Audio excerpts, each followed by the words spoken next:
Principal यागा तो काफी देर बाद आने वाले हैं। दरअसल उन्हें जो टाइम बताया गया था वो गलत था, क्योंकि मैंने एजीजी को धमकाया था। उस दिन के लिए आपका शुक्रिया। कौन से दिन की बात कर रहे हो? इतने भोले क्यों बन रहे हैं बाबा जी? आजकल के नौजवान, इन्हें इज्जत से बात करनी नहीं आती। इतनी इज्जत तो मैं अपने दादाजी को भी नहीं देता। आजकल के बूढ़े लोग खुद को बड़ा तोप समझते, मुझे बड़ा गुस्सा आता है।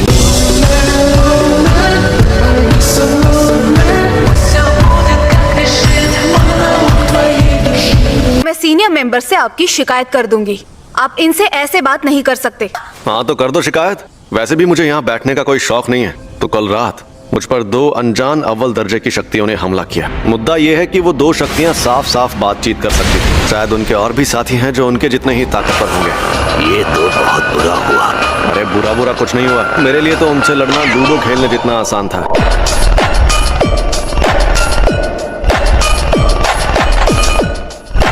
अब तो हमें सुकुना का वैसल भी मिल गया है। पिछले कुछ सालों में हमारे ऐसे कई स्टूडेंट्स भी हैं जो काफी ताकतवर बन गए हैं। हकारी, ओकोत्सु और आपका तोदो।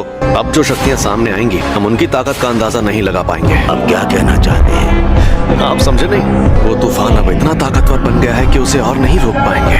अब आप अपनी हद पार कर रहे हैं गोजो। ओह, मैं तो डर गया।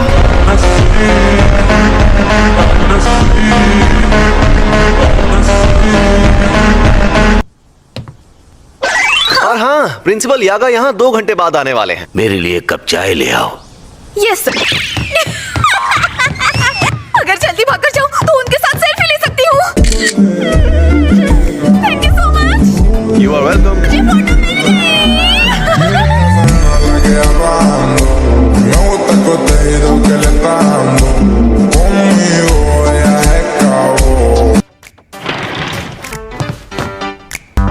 मेरी चाय।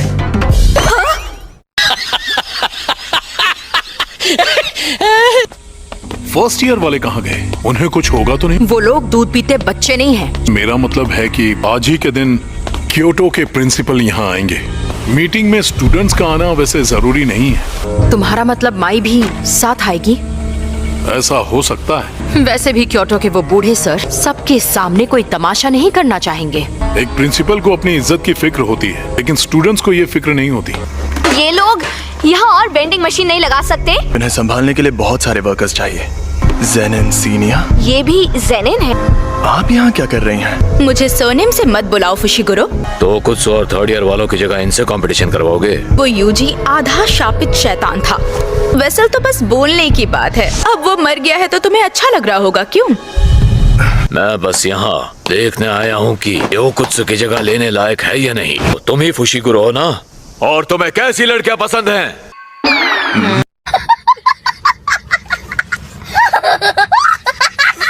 अगर मुझे जवाब पसंद नहीं आया तो मैं मार मार कर हॉस्पिटल पहुंचा दूंगा।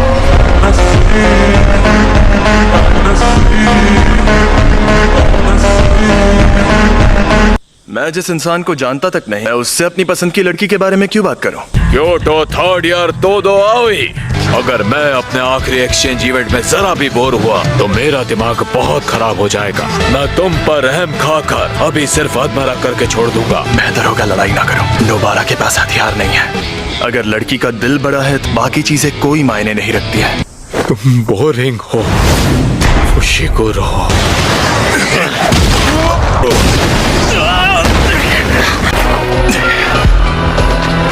निहायती बोरिंग इंसान। तुमने मेरी दरियादिली की कद्र नहीं की। लगता है तुम्हारी अकल भी तुम्हारी मसल्स की तरह मोटी है।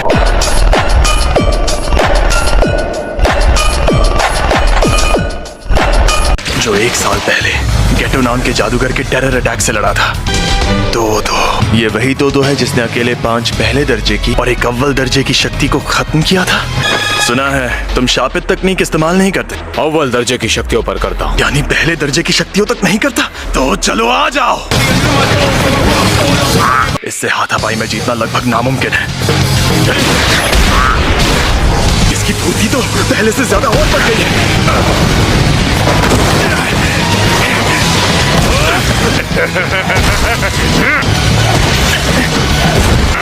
ये इंसान है, ये सांड।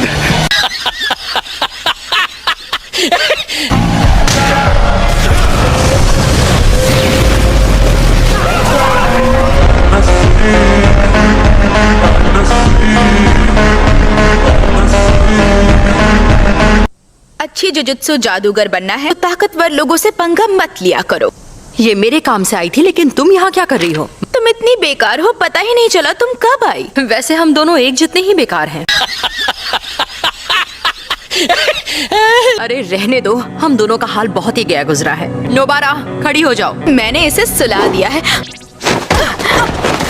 तुम बहुत ज्यादा बोरिंग हो। अगर तुम्हें सच में लड़ना है तो मैं तैयार हूँ। आ जाओ। हिलना मत।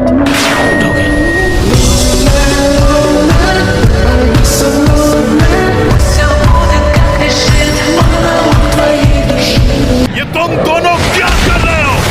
बोनीटो फ्लेक्स। तुम एक्सचेंज इवेंट तक रुक नहीं सकते थे क्या? बड़े दिनों बाद मिले हो पांडा। अब जाओ यहाँ से, वरना मैं ऐसे चिल्लाऊंगा कि तुम बहुत दूर जाके गिरोगे। तुम्हारे आने से अब लगता है मैं बहुत ज्यादा बोर नहीं होने वाला हूँ। कंपटीशन में जरूर आना। मेरी जैकेट तो यहाँ है, तुम यहाँ पर मजे कर रही हो। तुम्हें क्या पता, मैं इसे मारने ही वाली थी। मुझे टोक्यो में जरूरी काम भी करने हैं। मुझे मिस तकादा से हाथ मिलाने जाना है।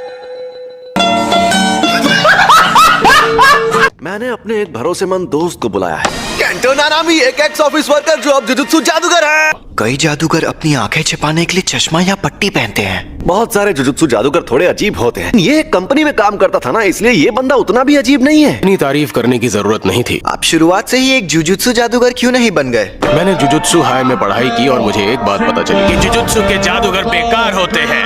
क्या? फिर उसके बाद मैं एक कंपनी में काम करने लगा और मुझे एक बात पता चली, सारी कंपनीज भी बेकार होती है। एक और बात, मुझे इस पर और इसकी ताकत पर पूरा यकीन है, लेकिन मैं इसकी इज्जत नहीं करता।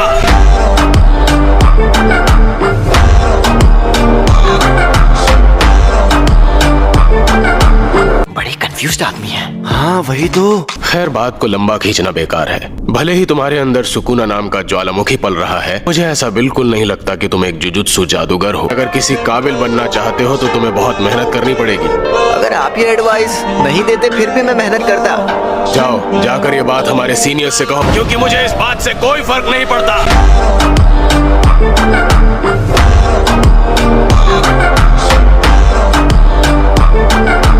इंसानों की नेगेटिव एनर्जी की वजह से ही शापित शक्तियाँ पैदा होती हैं। बहुत सारे लोगों के मन में एक ही जैसा डर, अच्छा जैसे फेमस मॉन्स्टर्स और घोस्ट स्टोरीज का डर। जुजुत्सु जादूगर इन सबको अव्वल दर्जे के संभावित शैतान कहते हैं। लोग सिर्फ ऐसी खौफनाक कहानियों से ही नहीं, ऐसी बहुत सी चीजें हैं जिनसे डरते हैं, जैसे toilet bound Hanako san, the 9-tailed fox वगैरह वगैरह। इससे पता चलता है कि वो लोग इसके आगे सोच ही नहीं सकते। इंसान हमेशा से डरते आए हैं। तो फिर तुम किस तरह की शापित शक्ति हो माहितो? मैं ऐसी शक्ति हूँ जिसका जन्म इंसानों के मन में नफरत और गुस्से से हुआ है। A few moments later.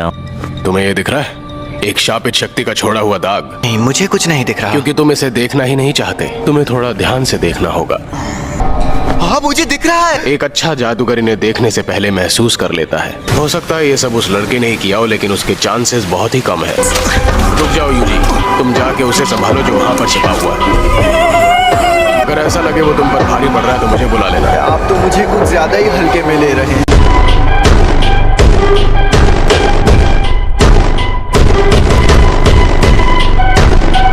मुझे बच्चा समझने के बजाय कमजोर समझते तो ज्यादा बेहतर होता। मुझे जान दांव पर लगाकर तुम्हारी हिफाजत करनी होगी। तुमने कई बार करीब से मौत का सामना किया है, लेकिन इसका मतलब ये नहीं कि तुम बड़े हो गए हो। मैं मन में उनके शरीर पर एक लाइन बनाकर इस रेशियो वाली जगह पर हमला करता हूँ। दरअसल मैं अपनी शापित तकनीक की मदद से दुश्मन में जबरदस्ती एक कमजोर जगह बना देता हूँ। अगर उनमें ज्यादा शापित शक्ति ना हो, बिना धार वाली तलवार से भी उनके टुकड़े कर देता हूँ। इसी वजह से मैं अपने से ज्यादा ताकतवर शक्तियों को भी भारी नुकसान पहुँचा सकता हूँ। तुम सब सुन रहे हो ना यूजी? आप मुझसे बात कर रहे थे।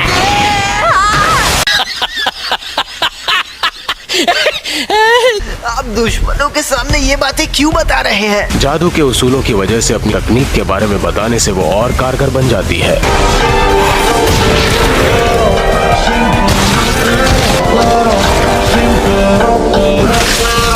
मैं बस यही कहना चाहता था।